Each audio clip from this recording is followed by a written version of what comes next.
Raj media நண்பர்களுக்கு வணக்கம். நம்மளோட பிக் பாஸ் நிகழ்ச்சியோட இன்னைக்கான 2வது ப்ரோமோ ரிலீஸ் ஆயிருக்கு. இந்த 2வது ப்ரோமோவை பார்க்கும்போது இந்த சௌந்தர்யா அப்படிங்கிற ஒரு கேவலமான ஜென்மத்தை பேசிதான் ஆகணும். ஆமாங்க, இதுதான் சார் இவளோட புத்தி அப்படின்னு சொல்ற அளவுக்கு தான் சௌந்தர்யாவோட செயல்கள் இருக்குது.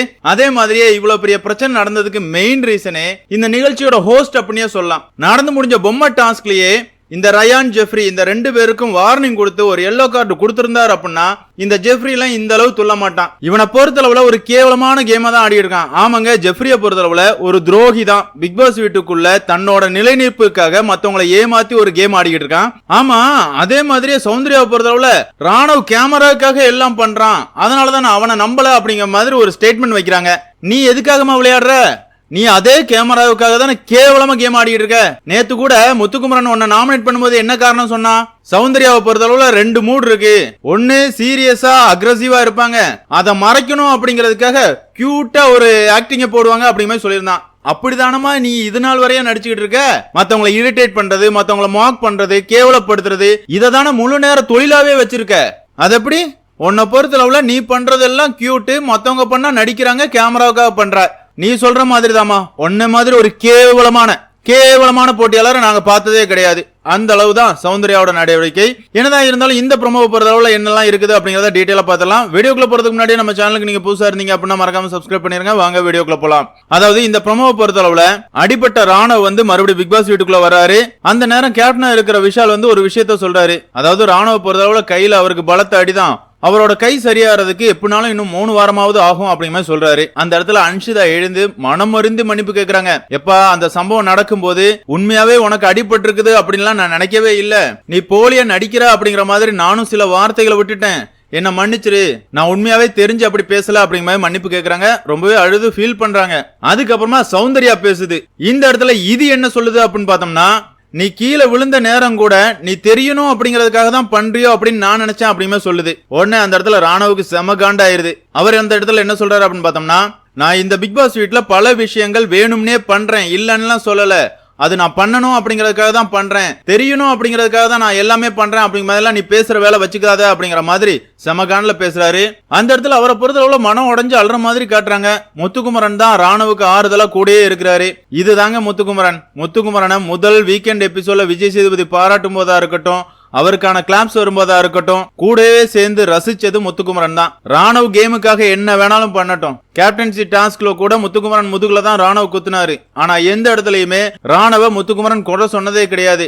அவன் கேமுக்காக ஏதோ ஒண்ணு பண்றான், கேம சுவாரஸ்யமாக்குறான், ராணுவோட கேம் நல்லா இருக்குது அப்படிங்கிற மாதிரி தான் எல்லா இடங்கள்லயுமே முத்துக்குமரன் ராணுவுக்கு ஆதரவா நின்றுருக்காரு. இந்த இடத்துலயும் ராணுவுக்கு ஆதரவா தான் முத்துக்குமரன் நிக்கிறாரு. இப்படி இந்த இடத்துல பேச்சுவார்த்தை எல்லாமே முடிஞ்சதுக்கு அப்புறமா பழைய காஜி ஜோடிகள் ஒண்ணு சேர்ந்துட்டாங்க. யாரு?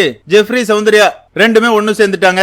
இந்த இடத்துல சௌந்தர்யா என்ன சொல்லுது அப்படின்னு பார்த்தோம்னா, ஜெஃப்ரி, நான் சாரி கேட்கறதுக்கெல்லாம் எந்திரிக்கவே இல்லடா, ராணுவுக்கு அடிபட்டு இருக்குன்னா அதுக்கு காரணமே அவன் தான், அவன் மேலதான் தப்பு இருக்குது, அதை சொல்றதுக்கு தான் நான் எழுந்தேன் அப்படிங்கிற மாதிரி சொல்லுது. இதெல்லாம் எப்படிங்க பேச? அது இதுன்னு தான் பேச முடியும். இவளுக்கெல்லாம் மரியாதையே கொடுக்க முடியாது. ஒருத்தனுக்கு அடிபட்டு இருக்குது, வழியில துடிச்சுக்கிட்டு இருக்கான், அது சரியாறதுக்கு இன்னும் 3 வாரம் ஆகும் அப்படிங்கிற மாதிரி சொல்றாங்க. அப்படி இருந்தாலும் கொஞ்சம் கூட மனிதாபிமானமே இல்லாம அவனுக்கு அடிபட்டதுக்கு அவன் தான் காரணம் அப்படிங்கிற மாதிரி பேசுறதெல்லாம் ஏத்துக்கவே முடியாது. ஜெஃப்ரி தள்ளினதுனாலதான் அவருக்கு அடிபட்டுச்சு. அதே நேரத்துல வேணும்னு தள்ளினாரா இல்லனா டாஸ்க்ல நடந்ததா அப்படிங்கறத நம்ம பார்த்தாதான் தெரியும். என்னதான் இருந்தாலும் டாஸ்க்ல இப்படி ஒரு சம்பவங்கள் நடக்கிறது எல்லாமே சகஜம்தான், அதை ஏத்துக்கலாம், மாற்றுக்கிறதே கிடையாது. வேணும்னு ஜெஃப்ரி தள்ளி இருந்தாரு அப்படின்னா கண்டிப்பா ரெட் கார்டு கொடுத்து வெளியே அனுப்பணும். அதே நேரத்துல டாஸ்க்ல நடந்த விபரீதமா இருந்துச்சுன்னா ஓகே, அதெல்லாம் பிரச்சனை கிடையாது. நானுமே பிக் பாஸ் வீட்டுக்குள்ள இருக்கிறவங்க யாருமே நம்பாததுக்கு காரணம் ராணுவோட செயல்கள் தான். பல இடங்கள்ல வேணும்னியே பல பிரச்சனைகளை ராணுவ கிரியேட் பண்றாரு. அப்படி இருக்கும்போது இந்த இடத்துலயும் ஒரு பிரச்சனையை கிரியேட் பண்ணும் அப்படிங்கறதுக்காக தான் ராணுவ ஒரு ஆக்டிங்க போடுறாரோ அப்படிங்கிற மாதிரி போட்டியாளர்கள் நினைச்சதுல எந்த தவறுமே கிடையாது. அதே நேரத்துல அவருக்கு அடிபட்டுருச்சு, இன்னும் சரியாறதுக்கு 3 வாரம் ஆகும் அப்படின்னு எல்லா உண்மைகளும் தெரிஞ்சதுக்கு அப்புறமாவும் கொஞ்சம் கூட மனசாட்சியே இல்லாம சௌந்தர்யா பேசுறதெல்லாம் ஏத்துக்கவே முடியாது. இவளுக்கெல்லாம் சொம்பு தூக்கிட்டு ரிவ்யூ பண்றானுங்க பாருங்க, அவனுங்களை நினைக்கும் போது பட்டு கேவலமா இருக்குது. உங்களுக்கு எல்லாம் கொஞ்சம் கூட கூச்சமே இல்லையாடா? சௌந்தர்யா இதுவரை எந்த டாஸ்க விளையாண்டு ஜெயிச்சுட்டா? எந்த டாஸ்க்கும் ஜெயிச்சே கிடையாது. ஒரு டாஸ்க் லெட்டரை படிக்க தெரியாது. இன்னைக்கு கூட மார்னிங் ஆக்டிவிட்டியா காமன் கம்போஸ்டா இருக்கிறது எப்படி அப்படிங்கறத பிக் பாஸ் வந்து சௌந்தர்யா வச்சு கிளாஸ் எடுக்க சொல்றாரு. அதாவது இந்த விஷயம் உங்ககிட்ட இல்லவே இல்ல, நீ கத்துக்க அப்படிங்கறதுக்காக செருப்படி கொடுக்கற மாதிரி தான் இந்த மார்னிங் ஆக்டிவிட்டியா கொடுக்கறாரு. இந்த மாதிரி பண்றதெல்லாம் படு கிரஞ்சா இருந்துச்சு.